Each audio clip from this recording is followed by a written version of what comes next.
So Payday 3's launch has been absolutely disastrous, but for this video I wanted to mostly ignore the server issues and just focus on the current player experience, aka what would playing the game be like if it all ran smoothly. Unfortunately, the issues would still persist even if the servers were working perfectly. I was on Almir's stream recently, global brand director at Starbreeze, and he was answering a question in regards to the negative reviews the game has been receiving. Bear with me here because I am paraphrasing a lot, but the message in his response was clear. He basically said something along the lines of, people feel compelled to write a negative review because they can't actually play the game. Other than that, people are actually enjoying the game. My understanding of this response is that he sees people who are actually able to play the game having fun, but people who can't understandably want to write a negative review. This response scares me, but I take it with a grain of salt because he was mid-heist on a live stream, but the reason it scares me is because the game still has major issues even if the servers were working perfectly, and I hope that Almir and the rest of the team realize these issues. To me, this is a game that wears its heart on its sleeve and shows you both its positives and negatives within the first few hours. So let's run through the current player experience, assuming the servers worked fine, and focus on the macro elements of the game's design, and see if we can make sense of the other reasons people are giving the game negative reviews, because it is not just the server issues. Okay, so to start off, you load up the game, and first you need to log in with Nebula. This doesn't really matter because the bulk of the issues happen past this point. Next, you load into the main menu, and at first it looks pretty fine. There's a play option, a tutorial option, and then everything else neatly arranged at the top. Looks okay for now, right? Then you start rummaging through the other UI elements, looking at the different vendors, loadout menus, customization, and preference options, and you realize that not only does this UI look absolutely terrible, like something out of the alpha build, but in some areas it doesn't even function optimally. And on top of that, there are numerous, and I mean numerous, quality of life features that do not exist, like previews for some cosmetics or detailed weapon attachment statistics. The biggest problem with the UI, both in and out of heists, is that Payday is a game with multiple moving parts within the UI that need to be taken care of. That is far from the case here. The entire user interface experience is a terrible trifecta of being unfinished, unpleasant to look at, and missing many important quality of life details. Some people will be able to ignore the quality of the UI and focus on the more important aspects of the game, like we will now. Okay, so you're done traversing the UI and now you actually want to play the game. You've got your basic loadout and right now you're not focused on progression. So you click the play option, choose a heist from this menu that I hope eventually will be rearranged, and then you're brought into this screen where you choose the difficulty and type of lobby. This is user experience number 2 that will leave you livid. If you play as a group of people, the game does a horrendous job at making that experience smooth. Basic social features are missing, and we've experienced plenty of bugged lobbies leading to a lot of game restarts. If you want to play with randoms online, then those missing social features will hurt you even more, as a lot of the attention to detail that Payday 2 had is no longer here. No option to vote for loud or stealth and things like that. But worst of all, if you play solo, which so many people will be doing, well, you know, the funniest thing happens when you press matchmake. You just sit there, waiting for a server.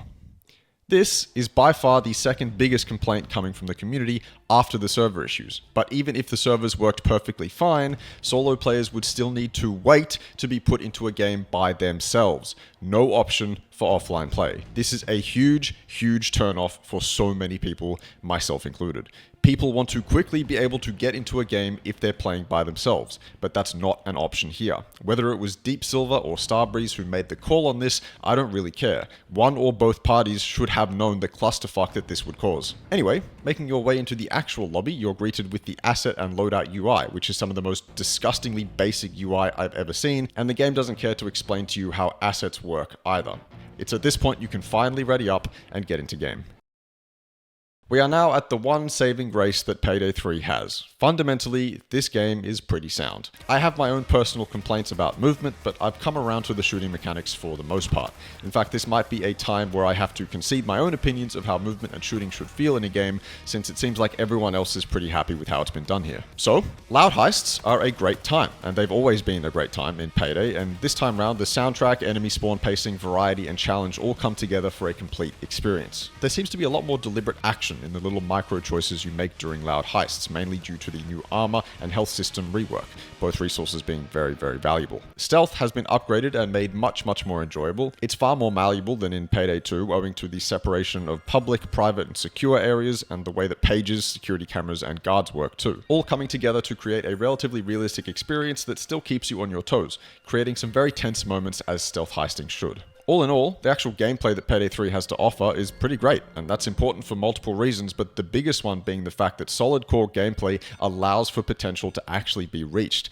Starbreeze don't need to fuck around with core mechanics, they can focus on fixing and reworking the elements that need it. This is the biggest thing that Payday 3 has going for it. Back to reality now, however. Unfortunately, for all the fun you just had in your heist, you're then introduced to the element responsible for the game's longevity: progression. This time round, they've created one of the most boring, limiting, and counterintuitive progression systems I've ever seen. You see, this is a live service game, meaning it's meant to be played for years and years to come, and yet the only way to gain XP is by completing the limited amount of challenges that exist. You cannot gain XP after just failing or completing a heist. If Starbreeze wants people playing the game for years to come, then this style of progression might be the worst way to go about it. It also shows an incredible lack of awareness on the development side. Like, you're telling me that the devs didn't play their own game enough to a point where they were also annoyed that they themselves weren't progressing after completing heists? Yeah, fuck off. What a dogshit system. It limits players, it's boring, it forces players to do things they don't want to do, and it doesn't even do the one thing live service games are good at, which is exploiting your dopamine system enough to keep you engaged so that you continue to put more money into the game. By the time the first DLC comes out, this system alone would be responsible for so many players becoming uninterested in the game. Also, progression is very linear when it comes to weapon XP especially. It's a simple system where the higher level your gun is, the more attachments you have access to, which works in something like COD, but is such whiplash coming from a game like Payday 2, where this system had much more freedom. After a few hours of this experience going back and forth, it becomes clear just how surface level major parts of the game really are, and how out of touch the same people that made Payday 2 seem to be with their core player base. I am enjoying my time in Payday 3, but it's already wearing on me, knowing at some point that my progression will become so limited I'll have very little to do. Knowing I could disconnect from a 30-minute solo stealth at any point, knowing it's a grind to progress through my weapons, knowing that the skill trees aren't nearly as freeform as before, knowing that the content on offer will become boring at a much faster pace with all the issues that surround them. This game does have insane potential, and I truly do mean that. The foundations are there for an incredible experience, but the game we have right now feels like an alpha version of something a year or two off being finished. Hopefully the systems that need it are reworked, and the people in charge make choices that favor players, because in the end, if you want to sell those $20 DLC packs, you need people who are still interested in your game, and right now, you're losing a lot of the people who would otherwise be willing to pay that price. Alright, Twitch, Twitter, see ya.